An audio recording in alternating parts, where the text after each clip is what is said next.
Kita akan ngobrolin tentang kesadaran kanker hati. Ketahui gejala dan faktor resikonya. Kesadaran akan kanker hati. Berarti banyak yang belum sadar ya dok ya sama penyakit ini? Ya, betul. Jadi kadang orang tidak menyadari bahwa dia ada kanker hati. Terutama kalau masih awal-awal ya, masih dini ya.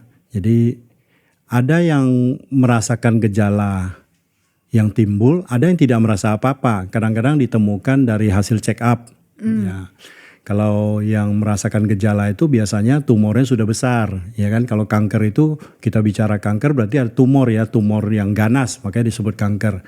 Nah, tumor yang besar baru dia merasakan gejala, ada yang merasa sakit, ada yang merasa kembung, ada yang merasa tidak nyaman, tidak nafsu makan, mual, atau kadang karena tumor yang besar menekan kondisi saluran empedu malah jadi kuning. Nah, dia datang ke dokter, datang ke kita berobat, ternyata diperiksa-periksa ditemukan adanya kanker hati. Tapi kalau gejalanya kayak tadi dokter bilang tuh, begah gitu ya, mual, tuh kok kayak mirip-mirip sama penyakit lain ya? Kayak misalnya ada yang sakit mah mungkin, GERD gitu ya. Agak-agak mirip ya dok ya, jadi mungkin juga orang agak-agak gak sadar juga apakah saya kanker hati atau penyakit lain. Iya betul, betul banget tuh. Itu adalah gejala-gejala umum, gangguan-gangguan di perut pada umumnya. Umumnya kan orang merasa kembung, begah, mual, itu memang gejala yang umum, memang umum. Jadi orang dengan problem mah ataupun problem empedu juga atau problem pankreas, problem hati, usus, gejalanya memang mirip-mirip.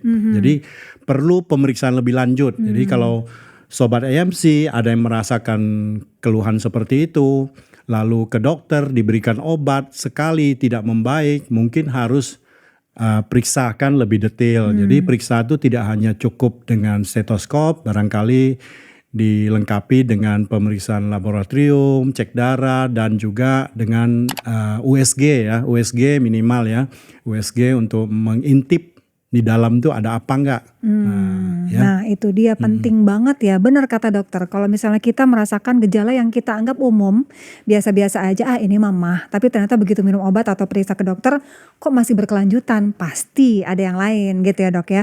Makanya harus diperiksakan lebih lanjut, jadi jangan anggap remeh, benar ya dok ya? Ya betul. Oke, faktor resikonya nih penyebabnya apa sih dok bisa sampai terjadi ada tumor itu di hati, kemudian sampai terjadi kanker? Memang yang paling sering dan paling utama adalah virus.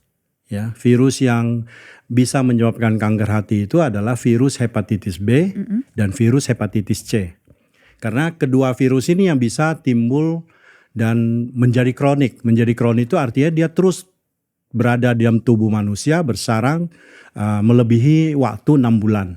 Kita kategorikan itu sudah kronik.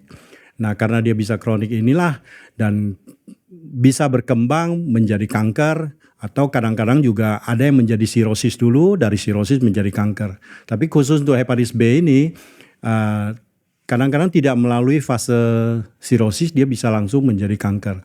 Nah itu faktor virus. Ada Jadi juga, hepatitis sudah pasti akan berkembang menjadi kanker hati? Oh tidak selalu. Jadi kalau orang kena hepatitis, jadi kan gini, hepatitis B, hepatitis C.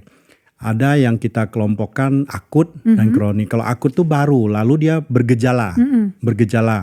Jadi begitu kena infeksi virus ini dia bergejala, bisa juga demam, bisa merasa kembung, mual, nggak enak sampai kuning, yang sering kita sebut sakit kuning, ya.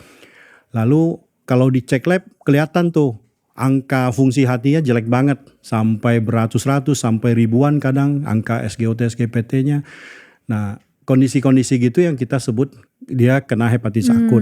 Lalu hasil positif virusnya dan dicek memang kondisi virus yang akut.